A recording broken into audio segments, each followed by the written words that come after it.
Class 12th chapter 4 NCERT moving charges and magnetism. इस chapter की exercises की problems आज डिस्कस करेंगे। ये पहली problem 4.1, a circular coil of wire consisting of 100 turns each of radius 8 centimeter carries a current of 0.4 ampere. What is the magnitude of magnetic field B at the center of the coil? तो centre पर field का formula आपको याद होगा, वो होता है mu naught upon 4 pi 2 pi N I upon R. हमको इसी तरह इस फॉर्मूले को लिखना चाहिए। इसका क्या एडवांटेज है, तो इसकी वैल्यू हमको पता है 10⁻⁻7 और फिर 2 into pi is 3.14। Number of turns कितने दिए 100, करंट कितना है 0.4 और रेडियस दे रखा है हमको 8 सेंटीमीटर। 8 सेंटीमीटर उसको मीटर में कन्वर्ट कर लिया। ये आंसर किस में आएगा, टेस्ला में। तो बहुत ही आसान है। बुक्स में जनरली क्या करते हैं, पाई को और इस 2 से इस 4 को कैंसिल करके फॉर्मूला दिखाई देता है हमको ऐसा, mu not an I upon 2 R. तो वो भी आप यूज कर सकते हैं, पर ये ज्यादा अच्छा होता है। तो अब कैसे सॉल्व करें इसे, डेसिमल हटाया, एक जीरो कम हो जाएगा, फिर ये 8 कैंसिल आउट, बाकी अब 10 की पावर्स हैं 3.14 के अलावा, तो 3.14 अलग लिख दिया। 10 की पावर्स को रीअरेंज करेंगे, ये ऊपर जाएगा 10⁻³ और ये है 10⁻⁻7, तो ये हो गया 10⁻⁻4। आंसर आएगा टेस्ला में। तो ये हमको करना था इसमें। अब डायरेक्शन पूछा नहीं है, पर डायरेक्शन यदि पूछा होता है तो क्या करना चाहिए, half open right hand palm use करना चाहिए सर्कुलर करंट्स में। क्या करना होता है, फिंगर्स को हम रख देते हैं करंट की डायरेक्शन में, तब थंब बताता है हमको मैग्नेटिक फील्ड का डायरेक्शन। मैग्नेटिक फील्ड हमेशा होती है उस सर्कुलर कॉइल के प्लेन से परपेंडिकुलर, या तो इनवर्ड या फिर आउटवर्ड, नॉर्मल इनवर्ड या नॉर्मल आउटवर्ड। जैसे मान लो ये फेस आप देख रहे हैं उस कॉइल का और इसमें करंट है इस तरह का, मतलब कैसा है ये, क्लॉकवाइज। तो हमको हथेली को ऐसे रख लेना चाहिए, फिंगर्स को करंट की डायरेक्शन में, thumb will show the direction of field. तो कैसी है फील्ड, परपेंडिकुलर इनवर्ड, और इनवर्ड है इसलिए यहाँ क्रॉस साइन लगा देंगे। ये वैसे भी आपको याद होगा कि ये फेस साउथ जैसा काम करेगा। और यदि करंट है एंटी क्लॉकवाइज, तो मैं जनरली आपसे बोलता हूँ एंटी क्लॉकवाइज, तो एंटी में एन आता है ना, तो ये नॉर्थ जैसा काम करेगा। इसे भी कर सकते हैं, ऐसे रखेंगे फिंगर्स को करंट की डायरेक्शन में, थंब आ रहा है परपेंडिकुलर बाहर, मतलब ये होगा डॉट, मतलब ये फेस काम करेगा नॉर्थ पोल के जैसा। तो सर्कुलर करंट कैरिंग कॉइल में दोनों ही पोलैरिटीज होती हैं। जिस फेस पर करंट होता है एंटी क्लॉकवाइज वो नॉर्थ, और जिस पर वो क्लॉकवाइज दिखाई देगा तो वो फेस साउथ जैसा काम करेगा। तो डायरेक्शन यहाँ पूछी नहीं थी, पर इस तरह डायरेक्शन भी हम फाइंड आउट कर सकते हैं। अगला क्वेश्चन करेंगे। A long straight wire carries a current of 35 ampere. What is the magnitude of the field B at a point 20 centimeter from the wire?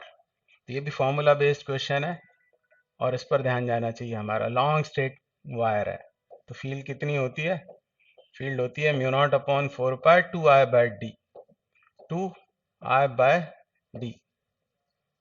तो फॉर्मूला ये है, तो आंसर तो जल्दी आ जाएगा 10⁻⁻7। इसकी वैल्यू 2 टाइम्स करंट, करंट कितना है 35 एम्पियर, और ऑब्जर्वेशन पॉइंट की परपेंडिकुलर डिस्टेंस उस वायर से है 20 सेंटीमीटर।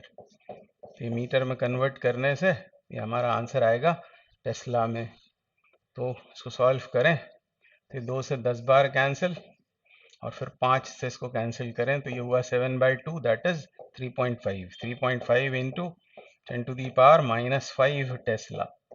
तो हमसे तो सिर्फ यही पूछा हुआ था फील्ड का मैग्नीट्यूड, पर डायरेक्शन यदि पूछा होता तो कैसे फाइंड करते हैं, तो मैं आपको याद दिलाता हूं कि स्ट्रेट कंडक्टर की जो फील्ड होती है या फील्ड लाइंस, वो क्या होते हैं, कोसेंट्रिक सर्कल्स।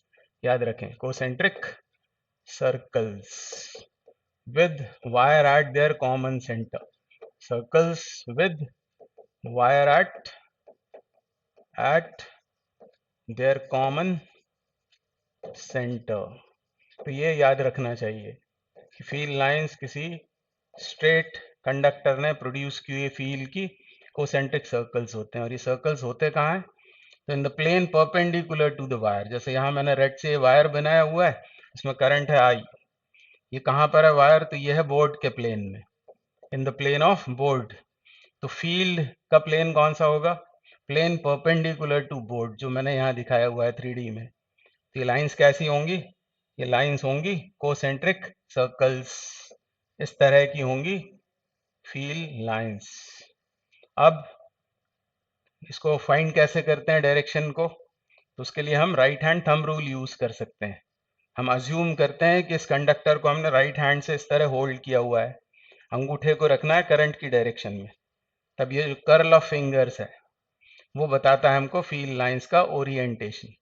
मतलब यूं होल्ड करें इसे तो फिंगर्स इधर बाहर आ रही हैं, मतलब ये फील्ड लाइंस इस तरह की हैं, और इधर फील्ड लाइंस होंगी अंदर। तो we use right hand thumb rule to find direction of magnetic field due to straight current carrying conductor. अब इसी को यदि आप 2 डायमेंशन में बनाएंगे, ये तो यहाँ हमने 3D में वो दिखाई हुई है फील्ड लाइंस। मान लो 2 डायमेंशनल आपको फिगर बनाना होता है, तब फिर हम डॉट क्रॉस कन्वेंशन यूज करते हैं। जैसे इसी वायर को फिर से मैंने यहाँ बना दिया, कहाँ है? ये बोर्ड के प्लेन में। अब ये फील्ड लाइंस इस तरफ देखें यदि, तो कैसी हैं? अंदर जाती हुई। और फील्ड लाइन की एक प्रॉपर्टी होती है कि किसी भी पॉइंट पर टेंजेंट हमको बताता है उस पॉइंट पर फील्ड का डायरेक्शन। तो यहाँ यदि आप टेंजेंट्स ड्रॉ करेंगे तो सब कैसे होंगे? इनवर्ड। और उन इनवर्ड टेंजेंट्स को ही हम किस तरह डिनोट कर देते हैं? क्रॉस से। और इधर वो डॉट होगा, इधर सब टेंजेंट्स होंगे आउटवर्ड, नॉर्मल आउटवर्ड। तो डॉट क्रॉस कन्वेंशन भी लगाते हैं। यूं होल्ड करेंगे राइट हैंड से तो फिंगर्स इधर बाहर आती हुई है, इधर अंदर जाती हुई, इधर क्रॉस लगा दिया, इधर डॉट लगा दिया। तो यदि डायरेक्शन पूछें तो इस तरह डायरेक्शन भी निकाली जा सकती है। अगला question, a long straight wire in the horizontal plane carries a current of 50 ampere in north to south direction. Give the magnitude and direction of B at a point 2.5 meter east of the wire. तो यहाँ मैंने वो बना रखा है horizontal plane, और इस horizontal plane में एक लॉन्ग वायर है। जब भी इस तरह का क्वेश्चन आता है तो लॉन्ग को अंडरलाइन कर लेना चाहिए। फॉर्मूला क्या लगेगा? मैग्नीट्यूड के लिए म्यू नॉट अपॉन 4π2I/d। तो फॉर्मूला याद होना चाहिए। ये दिखाई है मैंने वो ज्योग्राफिकल डायरेक्शंस, ये है नॉर्थ, ये साउथ, ये ईस्ट, ये वेस्ट। करंट कैसे फ्लो हो रहा है? From north to south. और ऑब्जर्वेशन पॉइंट कहाँ है? इस वायर से ईस्ट साइड में, कितनी दूर? 2.5 मीटर पर। यहाँ हमें बताना है फील्ड का मैग्नीट्यूड और डायरेक्शन। तो मैग्नीट्यूड तो इजीली निकल आएगा। मैग्नीट्यूड कैसे निकलेगा? म्यू नॉट अपॉन 4π, उसको तो लिख लिया 10⁻⁻⁷। फिर क्या आएगा? 2I/d, 2 times current. करंट कितना है? 50, और वो डिस्टेंस है ऑब्जर्वेशन पॉइंट की 2.5। तो ये तो आसानी से निकल गया। ये कितनी बार कट गया? 20। 2 × 2 = 4, तो ये हो गया 4 × 10⁻⁻6 टेस्ला। तो मैग्नेटिक फील्ड का मैग्नीट्यूड तो निकला। डायरेक्शन के लिए क्या करेंगे? तो डायरेक्शन के लिए फिर हम लगाएंगे राइट हैंड थंब रूल। इसको होल्ड करेंगे वायर को, ऐसा इमेजिन करेंगे इस तरह का है वो वायर। करंट कैसे बह रहा है? फ्रॉम नॉर्थ टू साउथ, ऐसा इमेजिनेशन करेंगे। थंब को रखेंगे करंट की डायरेक्शन में, तब फिंगर्स हमको बता रही होंगी, फिंगर्स किस तरह टर्न हो रही हैं, इधर अंदर और इधर बाहर आती हुई। ऑब्वियसली इधर फील्ड होगी कैसी? वो होगी ऐसी, out of the plane, normal outward to this horizontal plane. इधर कहीं कोई पॉइंट होता, सपोज यहाँ पूछा होता हमसे, to the west of the wire, तो फील्ड लाइंस होती perpendicular to the plane downwards. तो अभी तो आंसर ऐसा हो जाएगा इसका, वर्टिकली अपवर्ड्स।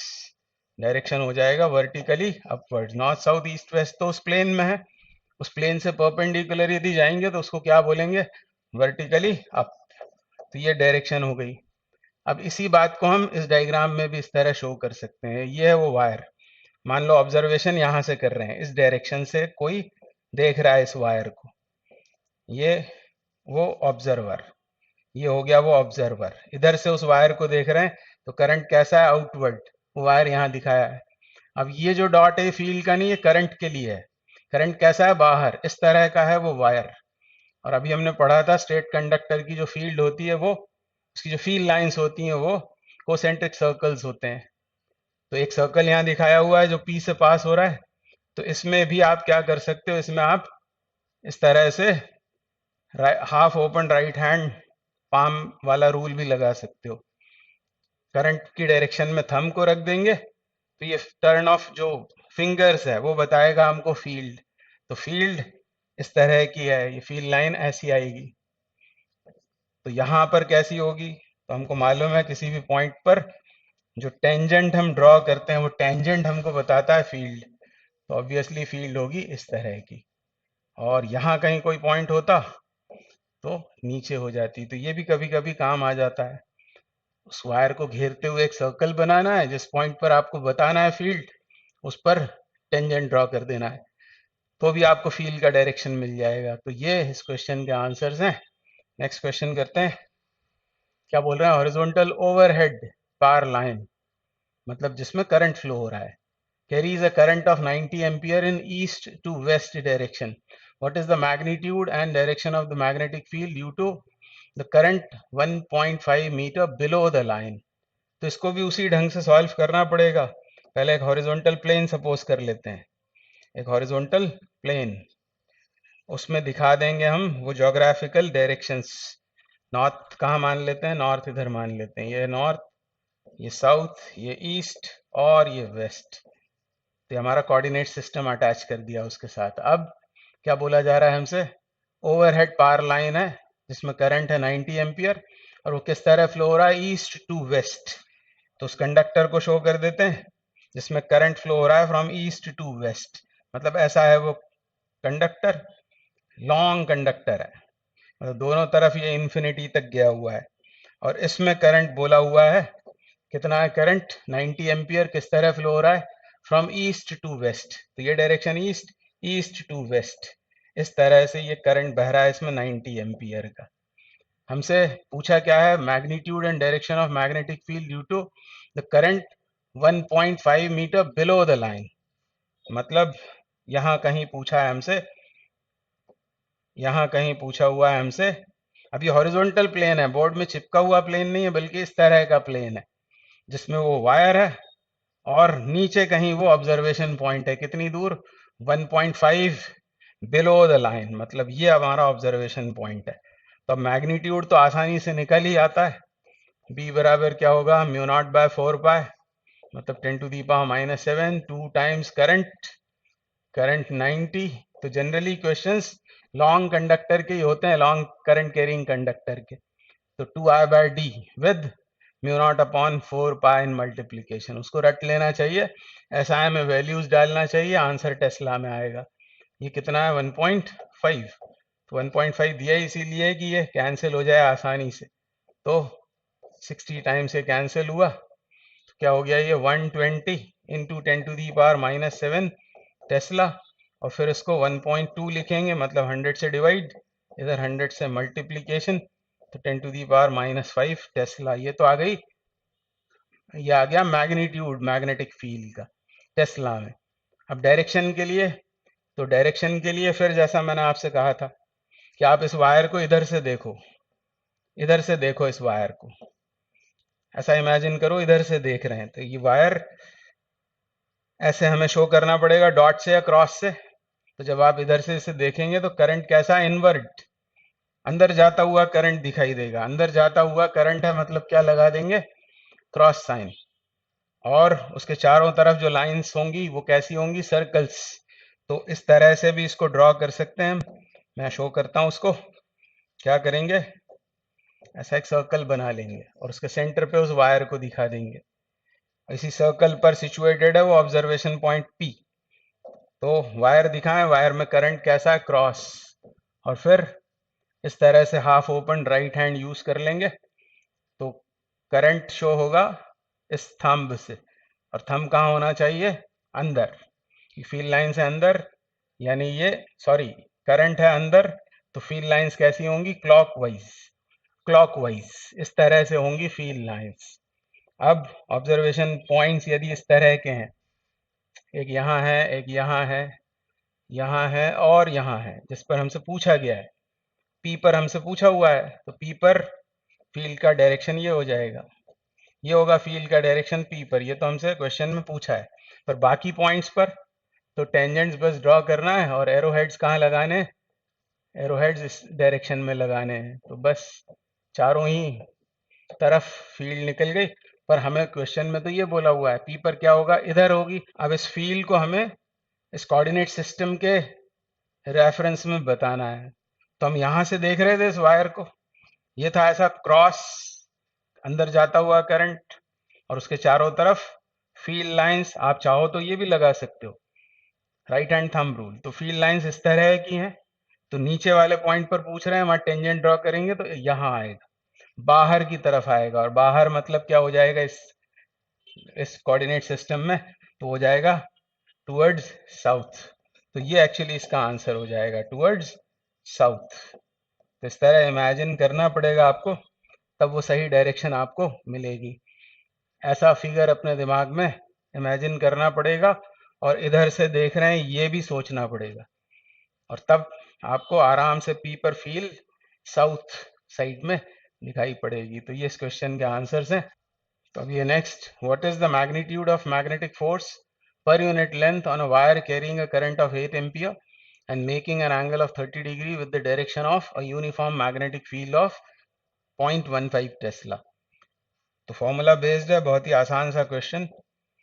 आपको पता होगा कि यदि कंडक्टर हो स्ट्रेट, फील्ड हो यूनिफॉर्म, तो उस करंट कैरिंग कंडक्टर पर ये फोर्स एक्ट करता है, आई बी एल साइन थीटा। इसको आप एच सी एल या बी आई एल ऐसा भी याद रखते हैं। तो फोर्स है ये। हमको चाहिए क्या है, force acting per unit length, मतलब एफ बाई एल हमें कैलकुलेट करना है। कितना होगा वो, आई बी साइन थीटा। अब यहाँ थीटा क्या होता है, थीटा होता है उस वायर की लेंथ और मैग्नेटिक फील्ड के बीच का एंगल, जो यहाँ बताया हुआ है 30 डिग्री। तो बस वैल्यू सब्सटीट्यूट करें, current is 8 ampere, magnetic field कितनी है, मैग्नेटिक फील्ड इज 0.15 टेस्ला, मतलब 15/100, और यहाँ क्या आएगा 1/2, क्योंकि साइन थीटा में थीटा कितना है 30 डिग्री, साइन 30 इज हाफ। तो ऐसा आंसर हो जाएगा इसका। तो बहुत ही आसान हुआ ये। तो ये 25 बार कैंसिल, और ये 3 और ये 5, यानी 0.6। और 0.6 क्या आएगा, ये यूनिट क्या आएगा, न्यूटन नहीं बल्कि न्यूटन पर मीटर, क्योंकि हमसे पूछा है force acting per unit length. तो इसका आंसर है 0.6 newton per metre. Next question, a 3 centimeter wire carrying a current of 10 ampere is placed inside a solenoid perpendicular to its axis। तो solenoid imagine करें, ऐसा होता है सोलोनॉइड, सोलोनॉइड हो गया ये, और ये सोलोनॉइड की होती है एक्सिस। ये करंट कैरिंग कॉइल है एक्चुअली, जिसको क्या कहते हैं, सोलोनॉइड, और ये उसकी एक्सिस। और हमसे बोला है 3 सेंटीमीटर लेंथ का एक वायर जिसमें करंट फ्लो हो रहा है 10 ampere is placed inside a solenoid perpendicular to its axis. तो ये उसकी एक्सिस यदि है, तो उस वायर को किस तरह रखा होगा, उस वायर को इससे परपेंडिकुलर रखा हुआ है। ये है वो 3 सेंटीमीटर का वायर जिसमें करंट फ्लो हो रहा है कितना, 10 एम्पियर का। The magnetic field inside the solenoid is given to be 0.27 tesla. What is the magnetic force on the wire. तो हमें मैग्नेटिक फील्ड दी हुई है, मैग्नेटिक फील्ड कहाँ पर, सोलोनॉइड की एक्सिस पर। Field inside the solenoid is 0.27 tesla. ये field कितनी होती है, ये होती है mu not an i, mu not an i. पर डायरेक्टली अब आपको उसकी जरूरत नहीं है म्यू नॉट एन आई की, होती तो वो ये है mu not an i. N क्या होता है, number of turns per unit length, i उसमें से फ्लो होने वाला करंट, और म्यू नॉट तो हमें पता ही है। ये होती है फील्ड, पर हमें तो अभी फोर्स चाहिए, तो फोर्स का फॉर्मूला लगाना पड़ेगा। यह है वो करंट कैरिंग कंडक्टर जिसकी लेंथ है एल, उसमें फ्लो होने वाला करंट है मान लो स्मॉल आई। जो कैपिटल आई है वो तो सोलोनॉइड से फ्लो होने वाला करंट है, यह है उस कंडक्टर से फ्लो होने वाला करंट स्मॉल आई, और इस पर हमको फोर्स चाहिए। अब सोलोनॉइड की जो फील्ड होती है वो कैसी होती है, तो आपने पढ़ा होगा सोलोनॉइड की फील्ड इस तरह की होती है अलोंग द एक्सिस। और बाहर क्यों दिखाया मैंने, क्योंकि ये फेस इधर से देखे जाने पर वो नॉर्थ है, नॉर्थ मतलब एंटी क्लॉक करंट है उसमें, और इसमें इस वाले फेस पर वो करंट है क्लॉक। तो ये है साउथ, ये है नॉर्थ। तो फील कैसी होगी, सोलोनॉइड के अंदर साउथ से नॉर्थ और बाहर नॉर्थ से साउथ। तो ये है वो फील्ड जिसका मैग्नीट्यूड लिखा है म्यू नॉट एन आई, वो डायरेक्टली दी हुई है 0.27 टेस्ला। तो ये है वो मैग्नेटिक फील्ड। अब ये वायर किस तरह रखा है, वायर रखा है एक्सेस से परपेंडिकुलर, फील्ड है अलोंग एक्सेस, मतलब दोनों के बीच एंगल कितना है 90 डिग्री। तो बस फोर्स का फॉर्मूला लगा दें, क्या होता है वो, F बराबर स्ट्रेट कंडक्टर है और फील्ड यूनिफॉर्म है। तो यूनिफॉर्म फील्ड में स्ट्रेट कंडक्टर रखा हो तो उस पर फोर्स आता है IBL साइन थीटा, और थीटा कितना है यहाँ, थीटा है 90। करंट कितना है, करंट है उस वायर में 10 एम्पियर। फील्ड जो प्रोड्यूस हुई है वो है 0.27, लेंथ कितनी है उसकी 3 सेंटीमीटर, और थीटा 90 है, साइन 90 होता है 1, उसको छोड़ देते हैं तो ये फोर्स आ जाएगा, ये फोर्स निकल आएगा। और यहाँ कुछ कंफ्यूजन तो नहीं है, कुछ भी नहीं दिया है। कई बार क्या करते हैं कि उसमें सोलोनॉइड में करंट बता देंगे तो गलती से हम इस फॉर्मूले में सोलोनॉइड से फ्लो होने वाला करंट पुट कर देंगे, वो गलती नहीं होना चाहिए। ये 10 से ये कैंसिल, ये हुआ 0.81, तो ये हो जाएगा 0.081 क्या, Newton. This is the force acting on the wire of length 3 centimeter placed perpendicular to the axis of the solenoid and it carries current of 10 ampere। तो आंसर हो गया 0.081 न्यूटन। अगला question, two long and parallel straight wires A and B carrying currents of 8 ampere and 5 ampere in the same direction are separated by distance of 4 centimeter. Estimate the force on a 10 centimeter section of wire A।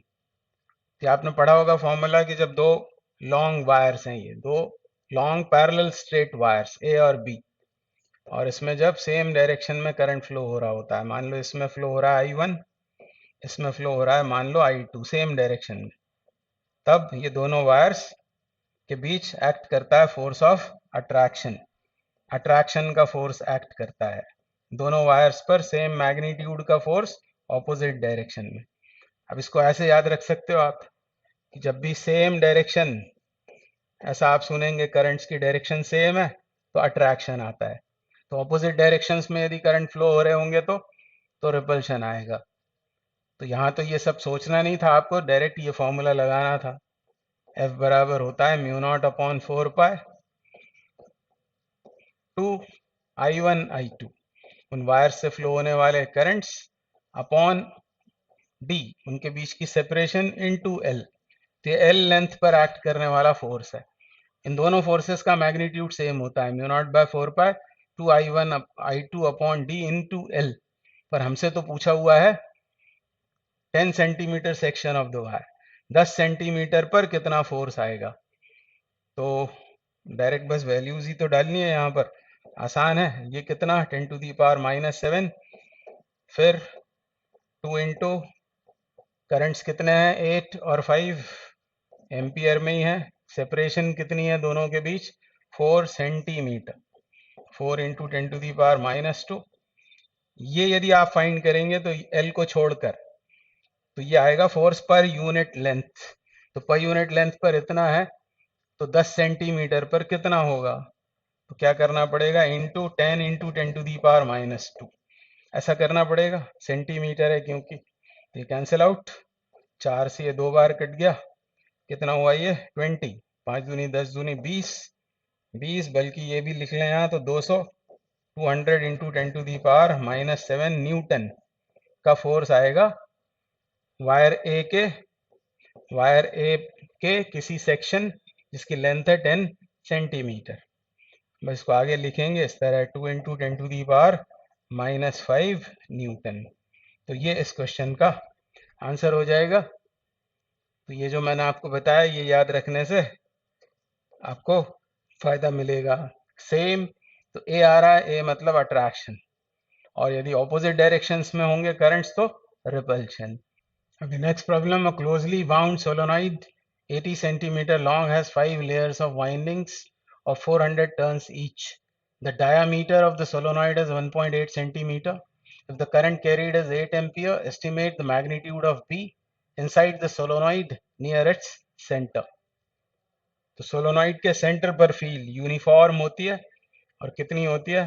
वो होती है mu nought small n times i. I है solenoid से flow होने वाला current, n क्या है? यह है number of turns per unit length. तो टोटल नंबर ऑफ टर्न्स यदि n हो और सोलोनॉइड की लेंथ यदि l है तो स्मॉल n हो जाएगा capital N upon l into i. ये फॉर्मूला हमको यूज करना है। अब यहाँ उसने बोला है 5 लेयर्स ऑफ 400 टर्न्स, यानी टोटल टर्न्स कितने हो जाएंगे? 2000। n की जगह क्या आएगा? 2000। 5 इंटू 400। लेंथ सेंटीमीटर में दी है 80 सेंटीमीटर। म्यू नॉट तो पता ही है, करंट है 8 एम्पियर, बस वैल्यू सब्सटीट्यूट करेंगे आंसर आ जाएगा। म्यू नॉट कितना होता है? तो वो होता है 4 pi into 10 to the power -7। Total turns 2000, current कितना है 8 एम्पियर, और लेंथ कितनी है सोलोनॉइड की?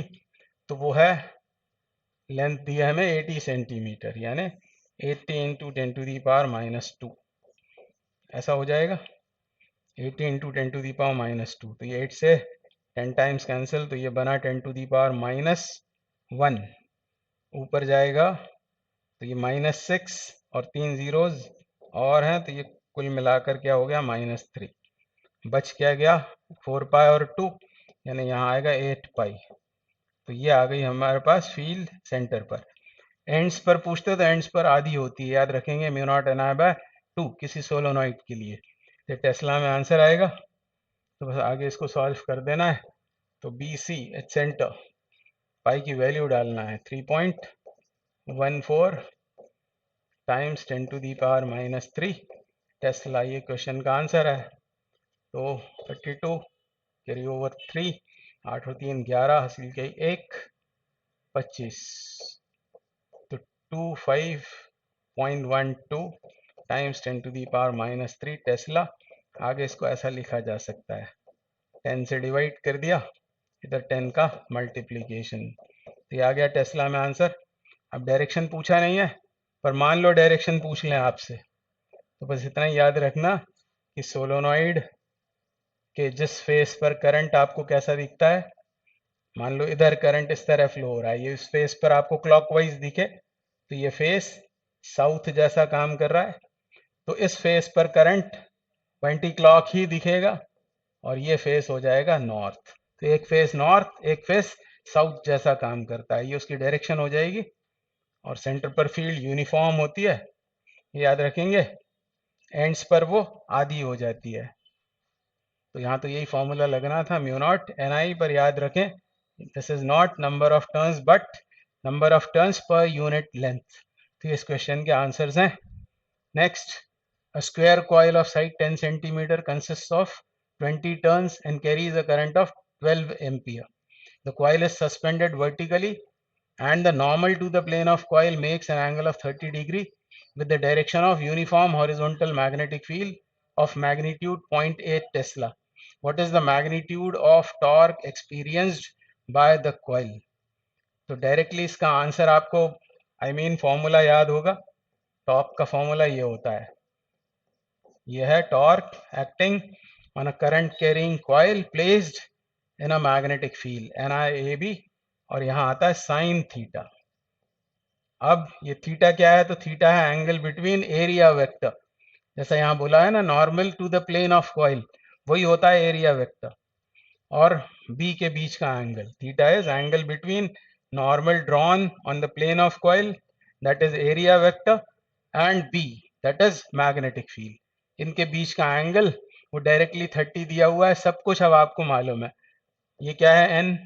एन है 20 टर्न्स वाली वो कॉइल है, स्क्वायर कॉइल है। उसके पहले करंट देखें, उसमें 12, फिर एरिया क्या हो जाएगा?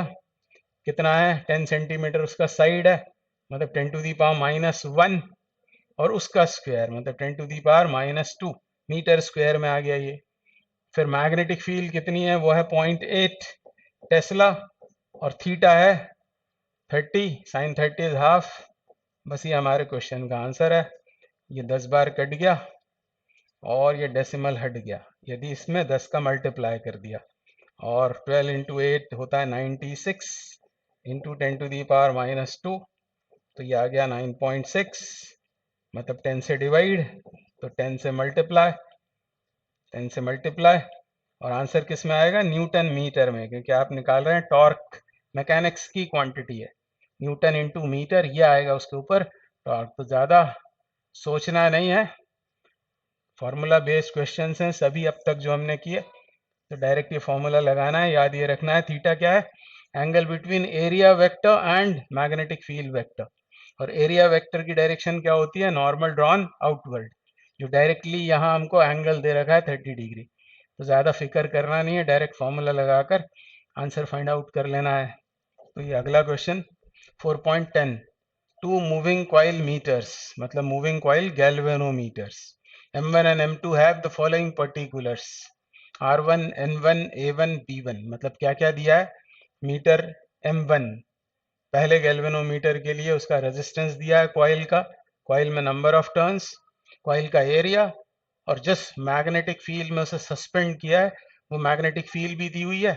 इसी तरह मीटर M2 के लिए भी ये चारों दिए हुए हैं, R2, N2, A2 और B2। The spring constants are identical for the two meters. Determine the ratio of current sensitivity and voltage sensitivity of M2 and M1। पहले नाम किसका लिया? M2 का, तो M2 बाय M1 करना है हमको, याद रखेंगे। चाहिए क्या हमें? रेशो करंट सेंसिटिविटी का। मैं आपको उसकी थ्योरी याद दिलाता हूँ। हमें मालूम है एक कॉइल होती है जिसमें से हम जो करंट मेजर करना है उसको पास करते हैं, तो उस कॉइल में आता है डिफ्लेक्शन, क्योंकि वो मैग्नेटिक फील्ड में रखी हुई है, डिफ्लेक्शन आता है। और फॉस्फोर ब्रांच के वायर से वो यदि लटकाई हुई है या स्प्रिंग्स कनेक्टेड है उस कॉइल से, तो स्प्रिंग में आता है एक और टॉर्क जिसको क्या कहते हैं? Restoring torque. एक होता है डिफ्लेक्टिंग टॉर्क और एक होता है रिस्टोरिंग, और जब ये बराबर हो जाते हैं तो वो कॉइल इक्विलिब्रियम में आ जाती है, स्टे करने लगती है, और उसी से हम उसी समय रीडिंग्स लेते हैं। ये सब आपको पता होगा, मैंने बस आपको याद दिलाया जल्दी से। तो किसी भी मूविंग कॉइल गैल्वेनोमीटर के लिए NIAB होता है डिफ्लेक्टिंग टॉर्क, और रिस्टोरिंग टॉर्क होता है C फाई, जिसमें C है वो आप जानते हैं टॉर्शनल कांस्टेंट भी कहते हैं, यहाँ पर वो स्प्रिंग कांस्टेंट हो जाएगा। अब यदि हम बात करें करंट सेंसिटिविटी की, करंट सेंसिटिविटी है ना, करंट सेंसिटिविटी की बात करेंगे तो कैसे डिफाइन होती है? वो होती है 5/I से। इसी इक्वेशन में से 5/I कर लो, 5/I, तो वो क्या बन जाएगा? N number of turns, area A, B magnetic field upon C। बस इसका रेशो हमको चाहिए दोनों मीटर्स के लिए, और इसको आप चाहो तो सेंसिटिविटी है, और कौन सी? करंट सेंसिटिविटी SI से डिनोट कर सकते हैं। तो हमको चाहिए क्या है? SI2 ओवर SI1, ये हमें चाहिए करंट सेंसिटिविटी इसका रेशो। तो बस ये सब वैल्यूज आएंगी, और ये बोला हुआ है स्प्रिंग कांस्टेंट आइडेंटिकल है तो इसे लेना नहीं है, तो बस ये आ जाएगा रेशो हमारे पास में। क्या होगा वो? क्या लिखेंगे? N2 A2 B2, ये सब पैरामीटर्स M2 के, और इसी तरह यहाँ आएगा N1 A1 B1। बस वैल्यूज ही डालनी है, सेम यूनिट्स में होना चाहिए, इसकी तो कोई यूनिट होती ही नहीं है। N2 कितना दिया? 42, और N1 है 30। फिर कॉइल्स के एरियाज, ये आएगा 1.8 और इधर 3.6, 10⁻³ तो कैंसिल आउट हो जाएगा, 1.8 अपॉन 3.6 करना है बस। और फिर फील्ड्स, दूसरे वाले की फील्ड कितनी है? 0.5, और B1 है 0.25। तो आराम से ये सॉल्व हो जाएगा, रेशो आ जाएगा। मैं आपको बतला देता हूँ, ये आने वाला है 1.4 के बराबर। तो पहला आंसर तो ये हो गया, ये आ गया करंट सेंसिटिविटी इसका रेशो। मतलब कौन ज़्यादा सेंसिटिव है? मीटर 2 ज़्यादा सेंसिटिव है, क्योंकि ये ग्रेटर देन 1 है। SI2 is greater than SI1। फिर वोल्टेज सेंसिटिविटी की बात हुई है, तो वोल्टेज भी नापता है गैल्वेनोमीटर, हमको पता है। वो करंट भी मेजर करता है और वो वोल्टेज भी मेजर करता है। यदि कॉइल का रेजिस्टेंस आर हो तो वो आई आर ये वोल्टेज मेजर करके बताता है। तो जैसा यहाँ 5/I था, सेंसिटिविटी का मतलब क्या होता है, कम से कम करंट से ज्यादा फाई पैदा हो रहा हो। यदि डिफ्लेक्शन बहुत ज्यादा हो रहा हो स्मॉल करंट से तो हम बोलते हैं वो मीटर सेंसिटिव है, बहुत सेंसिटिव है। तो बात कर रहे हैं अब हम वोल्टेज की, तो कम से कम वोल्टेज हो, ज्यादा से ज्यादा डिफ्लेक्शन हो, तो हम बोलेंगे वो वोल्टेज सेंसिटिव है या उसकी सेंसिटिविटी हाई है। तो ये निकालने के लिए क्या कर रहा है हमने, 5/I में यहाँ आर का मल्टीप्लाई कर दिया, तो इसका RHS में भी करना पड़ेगा यही काम,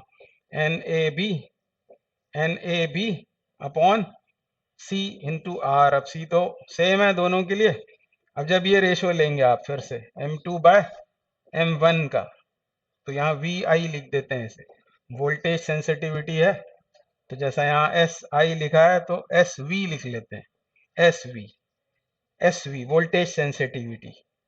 तो अब बस ये फिर से मुझे लिखना पड़ेगा, तो ये लिखा मैंने SV, हमें चाहिए क्या है SV2 अपॉन SV1। तो अब जब ये रेशो आप लेंगे तो ये सब तो आएंगे ही आएंगे, 1.4 आएगा ही आएगा। और फिर क्या होगा, आर से इनवर्स प्रोपोर्शन है, सी तो सेम है दोनों के लिए, आर से इनवर्स प्रोपोर्शन है, यानी ऊपर आप 2 लिख रहे थे तो ऊपर आएगा R1, और R1 कितना है 10, R1 है 10 और R2 कितना है, R2 इज 14। तो ये 10 कैंसिल हो गया, डेसिमल हटाए तो 14/14 ये हो गया 1 के बराबर है। वोल्टेज सेंसिटिविटी तो दोनों मीटर्स की बराबर है, पर मीटर 2 की सेंसिटिविटी, कौन सी, करंट सेंसिटिविटी, ये ज्यादा है, 1.4 टाइम्स है। तो ये इस क्वेश्चन के आंसर्स हैं। बहुत आसान सा क्वेश्चन है, पर ये देख के हम डर जाते हैं कि पता नहीं क्या होगा, ये 1 कैसे आ सकता है यदि ऑब्जेक्टिव होगा। तो कभी भी हमारी हिम्मत नहीं होती कि हम 1 को टिक कर दें, जबकि यहाँ पर वोल्टेज सेंसिटिविटी 1 मिल रही है। तो ये इस क्वेश्चन के आंसर्स हैं। अगला करेंगे, क्या बोल रहे हैं, in a chamber uniform magnetic field of 6.5, ये क्या लिखा है, गॉस, क्योंकि यहाँ मैग्नेटिक फील्ड की बात हो रही है। तो ये यूनिट है Gauss, CGS unit of magnetic field, और उसका टेस्ला के साथ रिलेशन भी यहाँ दिया हुआ है, is maintained. An electron is shot into the field with a speed 4.8 times 10⁶ metre per second normal to the field. अब ये सब याद आ गया होगा आपको कि यदि उसको नॉर्मली हमने प्रोजेक्ट किया इलेक्ट्रॉन को मैग्नेटिक फील्ड में, मैग्नेटिक फील्ड से परपेंडिकुलर, तो उसका पाथ होता है circular. Explain why the path of electron is a circle. तो ये आप कर चुके होंगे, फिर भी मैं एक बार और डिस्कस करता हूँ कि पाथ सर्कुलर क्यों होता है, क्योंकि मैग्नेटिक फोर्स ये परपेंडिकुलर एक्ट करेगा। कितना फोर्स एक्ट करेगा इलेक्ट्रॉन पर या किसी भी चार्ज पार्टिकल पर, तो फोर्स किसी मूविंग चार्ज पार्टिकल पर इस फॉर्मूले से हम बताते हैं, Q into V cross B. अब आप क्रॉस प्रोडक्ट की प्रॉपर्टीज याद लाएं, ये है एक वेक्टर वेलोसिटी वेक्टर, ये दूसरा मैग्नेटिक फील्ड वेक्टर, और ये है force acting on the charge particle. और इसको क्योंकि डिफाइन कर रहे हैं हम क्रॉस प्रोडक्ट से, तो श्योरली ये फोर्स कैसा होगा, ये फोर्स होगा perpendicular to velocity, as well as this force is perpendicular to magnetic field.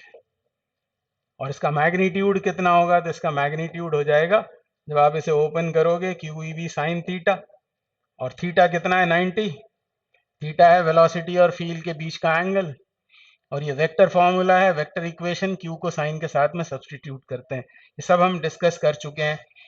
हमें तो अभी ये बताना था कि उसका पाथ सर्कुलर क्यों है, तो उसका रीजन ये है क्योंकि फोर्स वेलोसिटी से परपेंडिकुलर है, तो वेलोसिटी चेंज होगी केवल डायरेक्शन में।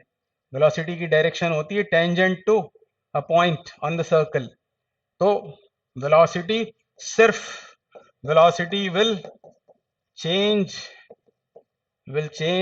इन मैग्नीट्यूड ओनली, मैग्नीट्यूड में चेंज होगी velocity and not, sorry, change in direction,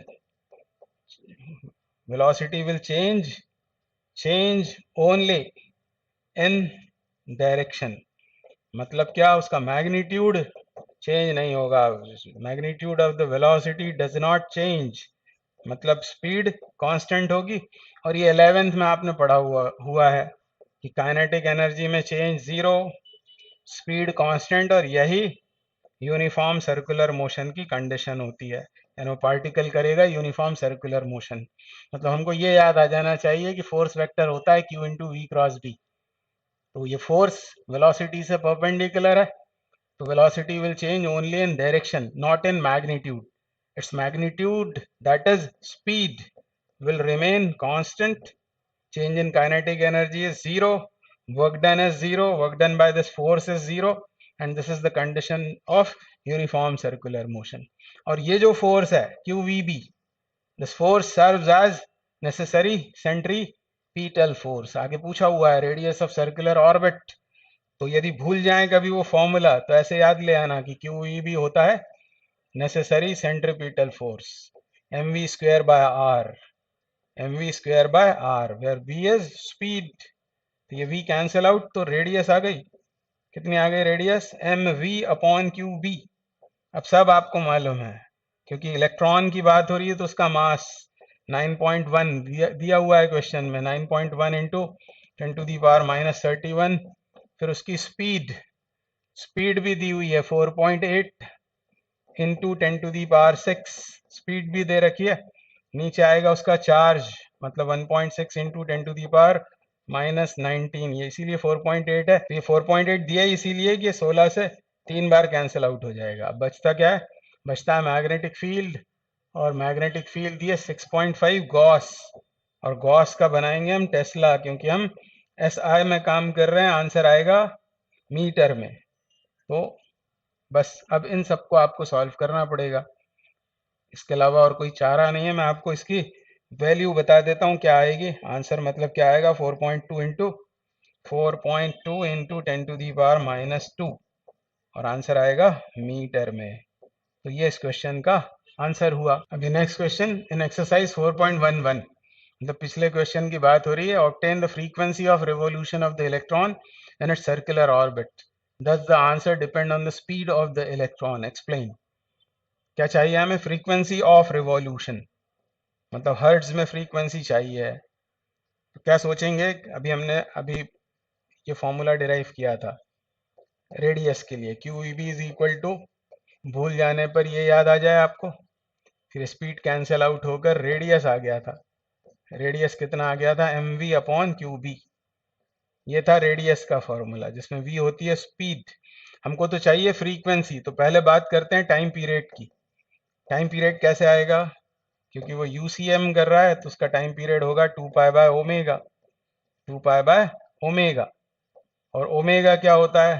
तो सर्कुलर मोशन में आप जानते हैं v is equal to R omega, तो ओमेगा इज v/r, ये बन जाएगा 2πr/v। और इसी इक्वेशन में से r/v कितना होगा? यहाँ से r/v, r अपॉन v कितना होगा? m upon Q B. वो यहाँ सब्सटीट्यूट कर देंगे तो ये फॉर्मूला ऐसा दिखने लगेगा। कैसा? ये r/v की वैल्यू डाल रहा हूँ मैं, m अपॉन क्यू बी। तो आपको टाइम पीरियड मिलेगा सेकेंड में, पर हमको तो कैलकुलेट करनी है उसकी फ्रीक्वेंसी। तो फ्रीक्वेंसी के लिए क्या करेंगे? f बराबर 1/t। Frequency is reciprocal of time period, that is qv upon 2πm। तो फिर थोड़ी सी मेहनत है, कैलकुलेशन करना पड़ेगा। चार्ज, क्योंकि इलेक्ट्रॉन की बात हो रही थी। फिर मैग्नेटिक फील्ड कितनी दी हुई थी? तो फील्ड कितनी थी? 6.5 गॉस। तो 6.5 और गॉस का बनाया है टेस्ला, अपॉन 2 पाई 3.14, और यहाँ आएगा mass of electron, that is 9.1 into 10⁻⁻31 kg। और ये सब सॉल्व होने के बाद हर्ट्ज में हमारा आंसर आएगा 18.2 इंटू 10⁻6 हर्ट्ज। और 10⁻6 का मल्टीप्लीकेशन है, इसलिए हम इसको लिख सकते हैं 18.2 मिलियन हर्ट्ज या मेगा हर्ट्ज। हर्ट्ज। तो ये हमारा फाइनल आंसर है frequency. Next question, a circular coil of 30 turns and radius 8 centimeter carrying a current of 6 ampere is suspended vertically in a uniform horizontal magnetic field of magnitude 1 Tesla. The field lines make an angle of 60 degree with the normal to the coil. Calculate the magnitude of the counter torque that must be applied to prevent the coil from turning.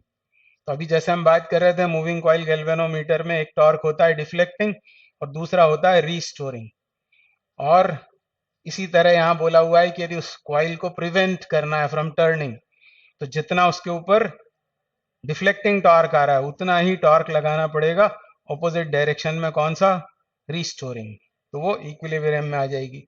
मतलब formula तो same रहेगा, उसी तरह आपको solve करना है। Tau बराबर जैसा अभी हमने बात की थी, फॉर्मूला ये लगाना है ना, ये भी साइन थीटा, इसकी बात अभी हमने की थी। अब सब हमको मालूम है नंबर ऑफ टर्न्स कितने हैं, 30 टर्न्स। करंट कितना है, करंट है 6 एम्पियर, और कैसी है वो कॉइल, सर्कुलर कॉइल है, तो उसका एरिया होगा पाई आर स्क्वायर।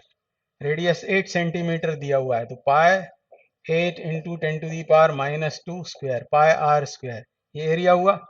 फिर मैग्नीट्यूड ऑफ मैग्नेटिक फील्ड, वो तो 1 टेस्ला है, छोड़ सकते हैं उसे, मल्टीप्लीकेशन 1 का करेंगे, फर्क नहीं पड़ता। और फिर क्या दिया है, और ये दिया है कि कॉइल पर ड्रॉप नॉर्मल मतलब एरिया वेक्टर फील्ड के साथ 60 डिग्री का एंगल बना रहा है, तो यहाँ क्या आएगा, साइन 60, कॉस नहीं, गलती से भी नहीं तो लोगों को लगता है हाफ आना चाहिए, तो ऐसा वैसा कुछ नहीं, साइन थीटा होता है टॉर्क के फॉर्मूले में, याद रखो। तो √3/2। अब उठा पटक है, सॉल्व करना है इसको, ये आपका आंसर आ जाएगा इसके बराबर 3.132, 3.132 आंसर आएगा किसमें, न्यूटन मीटर में। दूसरी बात, ये जो है इसको आप याद रख सकते हो, 0.866 होता है, ये कैलकुलेशन थोड़ा आसान हो जाएगा आपका।